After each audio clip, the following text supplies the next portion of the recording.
thinking about. I'm glad you didn't send that. You know, you delay your reactions. But mostly, I've trained myself, and I must say my meditation practices help me to not react when people say things that are so annoying that get under my skin. I just go, that's them. It's not me.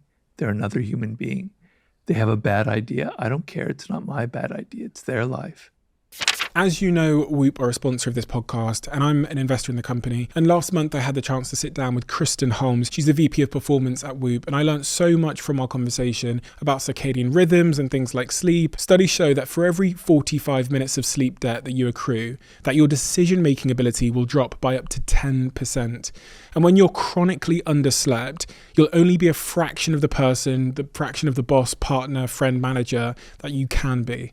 That's why I'm obsessed with Whoop, which not just tracks but coaches you on how to get better at sleep so you can bring your best to everything that you choose to do. If you're not convinced, you can try Whoop for 30 days completely risk-free with zero commitment just by going to join.whoop.com/CEO. That's join.whoop.com/CEO, and let me know how you get on. If you don't like it, there's no commitment. Join.whoop.com/CEO.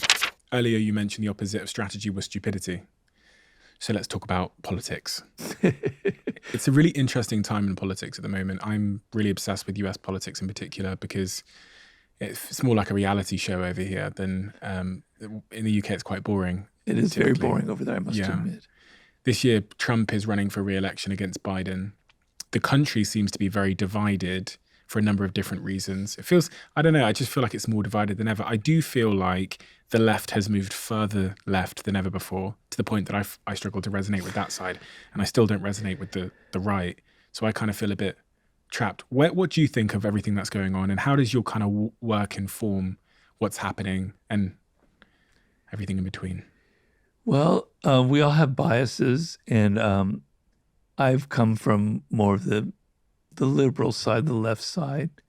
I was actually rather extreme when I was younger, so I have that bias. So I'm not really going to be objective. So let's get that out of the way, right? You know, I have my emotional reactions, my triggering by what I see. But I'm very concerned about the overall spirit, the overall zeitgeist. So I worked as, I know this will sound like I'm going in a tangent, but bear with me. I was on the board of directors of a publicly traded company, American Apparel. And I was brought on there because I was friends with the CEO, but he thought of me as a strategist because he loved the 48 Laws of Power. And I started seeing that things were kind of going downhill. And I sort of had my finger on what the problem was. The problem was our demographic was basically young women at the ages 18 to 24. And it's a very difficult demographic to deal with because their tastes change very quickly. They're very viral, et cetera, et cetera. And so what worked early on with American Apparel, it was slowly becoming a cliche, right? And it wasn't going to translate well to a new generation coming up, which ended up being Gen Z. And so I had the idea of like, we need to have these retreats, these yearly things where we step back from the day-to-day business and we think about the brand, where we're going, how we're going to adapt. We're not going to change it, but we're going to adapt, et cetera, et cetera. I presented to the CEO. Well, no, we don't need any of that. Blah, blah, blah. What I came away with was that the reason businesses are so awful, large businesses, why they suck, why they're never successful, why they're so damn annoying, is because they're always dealing with the quarterly report, at least for publicly traded businesses, right?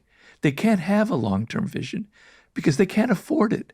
They have to deal with what Wall Street will say to that quarterly report, and you know what the investors are, how they're going to react. To sit there and step back and think about where you're going to be in a year or two, we might not even exist in a year or two, so forget it. Well, politics is the same thing. You've got to win elections. You're facing every couple of years, every 4 years. You don't have the luxury of thinking of the larger picture. And that's what we're suffering from right now. Because if you look at the political situation in America, Nobody has any loyalty to anything.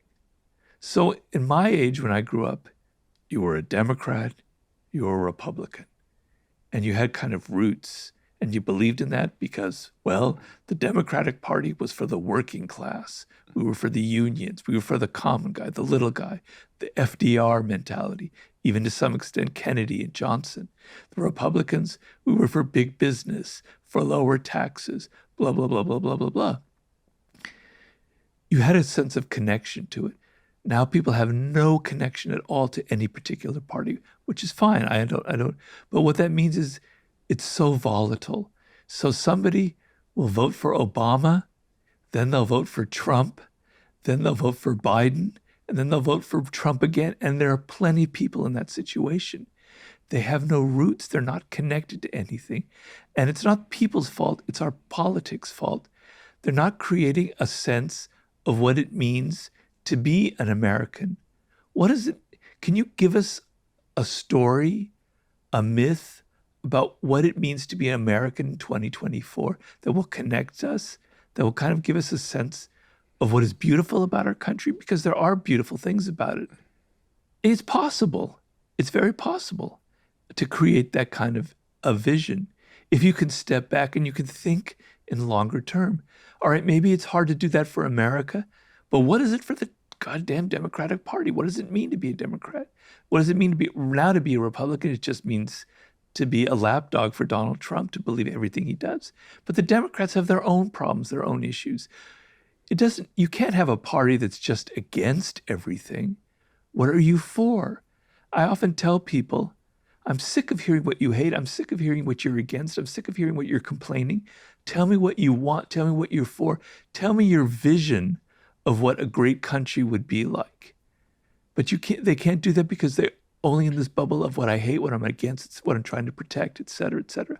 So there's got to be a politician that rises up at some point that has a vision, that's not just a demagogue, that's not just a charismatic that's looking out for themselves,